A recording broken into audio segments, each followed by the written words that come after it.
دوستوں، بندوں کے لیے اس کائنات میں ایک نظام ہے، اور نظام یہ ہے کہ اس کو سزا بھی ملتی ہے اور آزمائش بھی ہوتا ہے۔ اب آزمائش اور سزا میں فرق کیا ہے؟ اگر کوئی تکلیف میں ہے،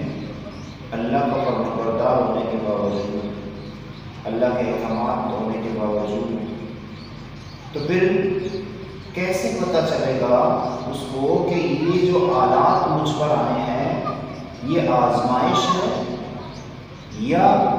سزا ہے میرے گناہوں؟ تو فرماتے ہیں کہ جب تم دیکھو تم پریشان ہو، غمگین ہو یا غمزدہ ہو، اور اس پر آپ برداشت کرتے ہیں، صبر کرتے ہیں، اللہ کے دامن کو آپ نہیں چھوڑتے اور اللہ کی عبادت کرتے ہیں اور دعاؤں میں کثرت کرتے ہیں اور اللہ کے قریب ہوتے رہتے ہیں اس غم، اس پریشانی کی حالت میں،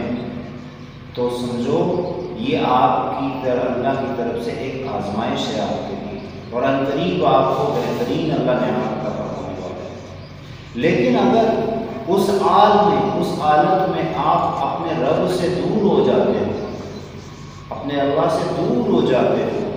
جو نمازیں پڑھ چکے ہیں اس سے بھی دور، قرآن پڑھ چکے اس سے بھی دور، جو ذکر کرتے تھے اس سے بھی پیچھے ہٹ جاتے ہو، جب آپ پیچھے ہٹ جاتے ہو اعمال میں، اس حال میں، اس حالت میں، اس غم کی حالت میں، سمجھو یہ سزا ہے، اور اس وقت اللہ سے معافی مانگا کریں، استغفار کریں، اللہ کو راضی کریں۔ یہ فرق ہے کہ آزمائش کا بدلہ ہے، جس کا شرط ہے صبر کریں، برداشت کریں اور اللہ کے قریب جائیں، اور سزا نہیں ہوتا ہے کہ آپ اعمال میں پیچھے ہٹ جائیں۔